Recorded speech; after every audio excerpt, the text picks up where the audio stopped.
cold, these brothers my guys. Know that we fly, know that they.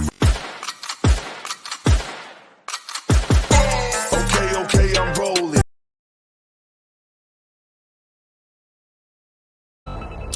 Gaza और Israel की जंग की वजह से एक एक इजरायली की गंदी सोच दुनिया के सामने आ ही गई है। अब मांग सुन लीजिए, इजरायलियों की यह भी हो गई है कि अगर इजराइल के पास परमाणु है तो ईरान, तुर्की, यमन पर मार दिया जाए। दोस्तों, इस व्यक्ति को अगर आप नहीं पहचानते तो पहचान लीजिए, यह इजराइल का बहुत फेमस सिंगर है। नाम इसका ऑफर लेवी है। इसने नेतन्याहू से मांग की है कि अगर आपके पास परमाणु बम है तो यमन, ईरान और तुर्की पर मार देना चाहिए, क्योंकि हमारी तौरा, हमारी धार्मिक किताब में लिखा है जिसके बाद जो है हमारा मसीहा, हमारा आखिरी मसीहा आएगा। इसका जिक्र तौरा में है, लिहाजा हमें यानी आपको तुर्की और ईरान पर और यमन पर परमाणु मारकर दुनिया की आखिरी जंग का ऐलान कर देना चाहिए। The last world war. सुनिए इस बेगैरत की बात। סרטון זה מיועד ומוקדש במיוחד לראש הממשלה שלנו, האהוב והנכבד, האהוב על כולם, במיוחד עליי. תמיד רציתי לומר לך כמה מילים טובות, שבאמת אתה המנהיג הכי טוב שהיה לנו. אוהבים אותך, מכבדים אותך, ואתה נחשב ונערך מאוד מאוד מאוד. רק אתה ראוי להיות הראש הממשלה שלנו. הייתי רוצה לבקש בקשה. אנחנו לא צריכים לחכות לשום אומה שתגיד לנו מה נעשה או מה נפעל. לנו יש את מלך העולם. אתה מאמין בן מאמין. אנחנו מאמינים בני מאמינים. ואין לנו על מי להישען, רק על אבינו שבשמיים. אבל אתה יודע, אם הייתי יועץ שלך, אם יורשה לי, אם תרשה לי להיות יועץ קטן שבקטנים, או רמטכ"ל לרגע, או חבר שלך לרגע, אני עופר לוי. אני אומר לך, אם יש לך אטום, תתחיל בתימן, באיראן, כל שונאי ישראל, טורקיה, תשמיד אותם. זו מצווה מהתורה. אל תפחד מכלום. אתה מצווה מהקדוש ברוך הוא בתורה הקדושה. מחו תמחה את זכר עמלק מתחת השמיים. זוהי מצווה, ואתם, הצבא הקדוש הזה, עושה עבודת קודש. अब बताइए, ये सोशल मीडिया से बैन नहीं होना चाहिए। जो परमाणु हमले की धमकी दे रहा हो वो कितना बड़ा वॉर क्राइम के लिए उकसा रहा है, लेकिन इस पर कोई पाबंदी नहीं, इसकी कोई सोशल मीडिया। जो परमाणु हमले की धमकी दे रहा हो वो कितना बड़ा वॉर क्राइम के लिए उकसा रहा है, लेकिन इस पर कोई पाबंदी नहीं, इसकी कोई सोशल मीडिया पर पाबंदी नहीं, न इस व्यक्ति पर कोई पाबंदी लगेगी। गाजा के अंदर इजराइल ने खौफनाक बमबारी हर 2 घंटे के बीच की है। ऐसे में गाजा के अंदर लोग इसलिए ज्यादा मर रहे हैं, इसकी सबसे बड़ी वजह ये अरब देश है। बहुत सारे लोगों को तकलीफ, के लोग खुद कह रहे हैं कि आगे हुए जिगर से, बहती हुई आंखों से अरब ने इजराइल के साथ जो नॉर्मलाइजेशन किया उसकी कीमत हम चुका रहे हैं। सुनो।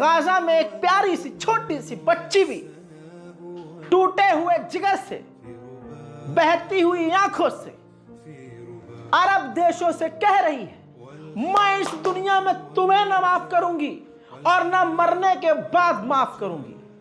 एक छोटी सी बच्ची अगर इतनी बड़ी बात कह रही है तो खुदा की कसम सोचिए क्या हाल गाजा का होगा और कितना जिगर गाजा के लोगों का इन अरब के देशों ने फाड़ा हुआ है। अल्लाह इन अरब गद्दारों पर अजाब नाजिल करे।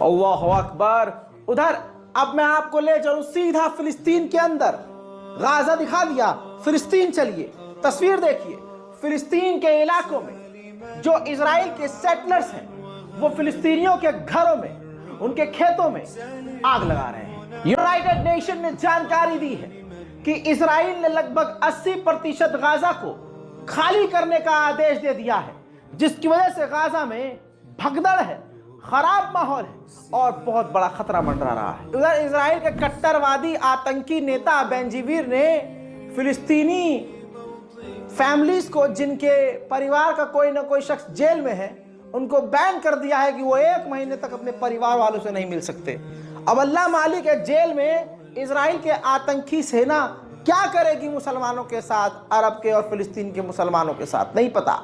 दूसरी तरफ इसी बेंजीवीर ने कहा है कि पूरे गाजा पर कब्जा कर लेना चाहिए, साथ ही गाजा को खाली करके वहां यहूदियों को बसा देना चाहिए। अब आप इस ग्राफिक से समझिए इजराइल ने क्या किया है। इजराइल ने गाजा की पूरी एजुकेशन सिस्टम को गिरा दिया है, 500 से ज्यादा टीचर को कत्ल कर दिया है, 100 से ज्यादा स्कॉलर और प्रोफेसर्स को मार डाला है और 112 से ज्यादा यूनिवर्सिटी और स्कूल को बर्बाद कर दिया। इजराइल के डिटेंशन सेंटर के अंदर फिलिस्तीनी कैदियों का बलात्कार इजराइल के फौजी कर रहे हैं। ऐसे में जब उनका विरोध हुआ तो उनके समर्थन में इजराइल का बहुसंख्यक समाज आ गया और सड़क पर उतरकर डिटेंशन सेंटर के बाहर बलात्कारी सैनिकों के समर्थन में प्रदर्शन करने लगा। देखिए,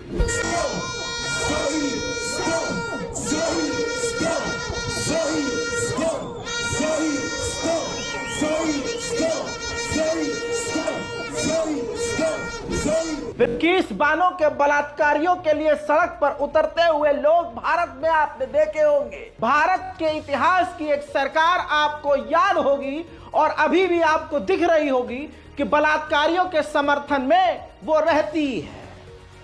आपको वो पार्टी भी पता होगी जिस पार्टी के बड़े बड़े नेताओं पर बलात्कार का आरोप है। और आप उन लोगों को भी जानते होंगे, भारत में उस समुदाय को भी जानते होंगे जो मुसलमान महिलाओं के बलात्कारियों के समर्थन में रैली पर इसी तरह से उतर आते हैं। उधर फिलिस्तीनियों को बैतुल मुकद्दस में जाने नहीं दिया जा रहा है, लेकिन यहूदी बैतुल मुकद्दस में जा रहे हैं और अपना सब कुछ जो उनका धार्मिक कामकाज होता है वो कर रहे हैं। देखिए,